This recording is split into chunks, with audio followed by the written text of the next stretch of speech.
Et salut à toutes et à tous, c'est Antelvage. Alors dans cette vidéo, vu que je vous avais parlé dans mon dernier suivi d'élevage du fait que j'avais dû en urgence enlever mes Aphaenogasters senilis de leur nid, eh ben on va fabriquer un nid dans cette vidéo en béton cellulaire et on va y déménager la colonie. Alors je m'excuse d'avance, il y a quelques fois des images qui manquent, tout simplement parce que mon appareil n'avait plus de batterie et donc ça coupait de temps en temps lorsque je filmais la construction du nid. Mais c'est pas grave, normalement je dois avoir de quoi vous faire une vidéo sympathique. Allez, j'arrête de bavarder et on commence tout ça juste après le générique.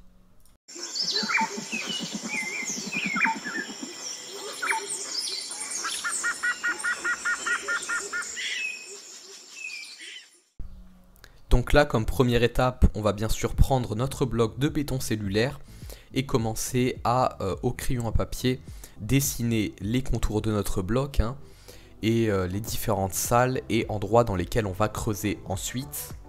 On commence par creuser là, à dessiner la zone d'humidification, puis ensuite les salles, ça va pas être un nid très grand. Il ne va contenir que 3 salles, 2 un peu plus petites au début et une plus grande dans le fond. Alors j'ai installé une première entrée du nid à l'avant, mais vous pouvez voir que je fais une deuxième petite entrée en haut à droite. Celle-ci sera bouchée et servira à éventuellement relier le nid pour une extension ou quelque chose comme ça. Et sinon, pour creuser, je vais avoir rien d'autre que ça. Un tournevis. Bon, je vous rappelle quand c'est fait. Donc maintenant que j'ai fini l'étape du creusage qui, sans mentir, n'aura pas été si longue que ça, maintenant on passe au ponçage. On va poncer toutes les galeries du nid de sorte à avoir un résultat le plus clean et sympa possible.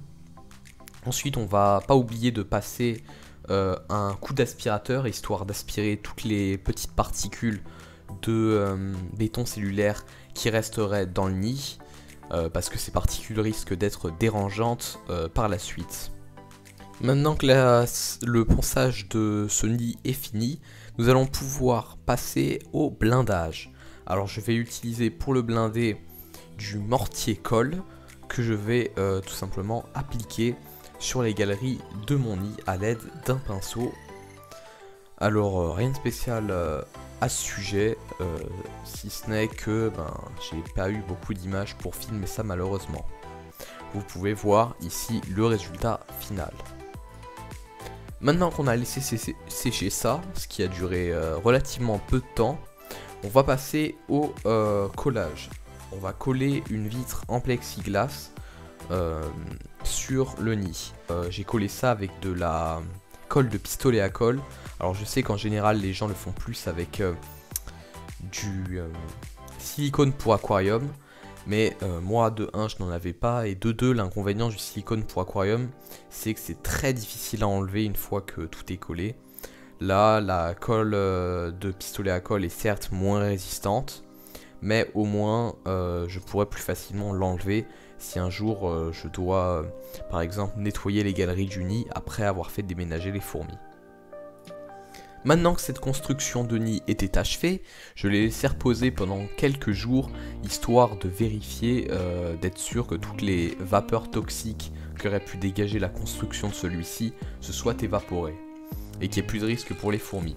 Donc pour commencer, ce que j'ai fait, c'est que j'ai relié le nid à l'aire de chasse, et j'ai laissé les fourmis petit à petit le visiter pendant 24 heures je crois, et c'était surtout pour voir si ce nid allait poser le même problème que mon ancien nid, à cas les fourmis crevaient toutes les unes après les autres dans l'ancien nid.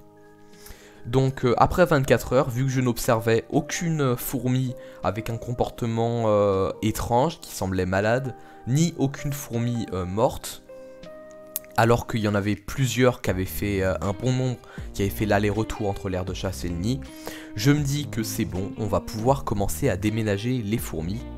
Pour ça, rien de plus spécial, j'ai tout simplement renversé l'intégralité des fourmis qui étaient dans les tubes à l'intérieur de l'aire de chasse.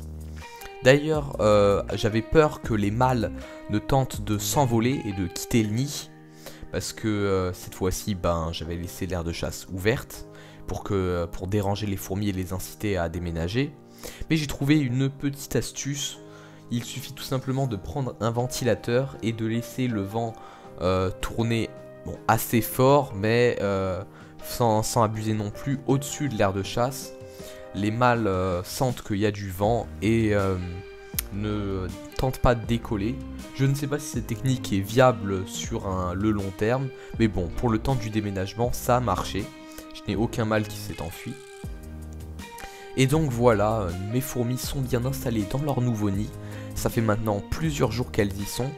Alors on remarque peut-être sur les images que j'ai prises tout à l'heure que on voit pas trop la différence. La perte d'individus dont je vous avais parlé la dernière fois ne saute pas aux yeux.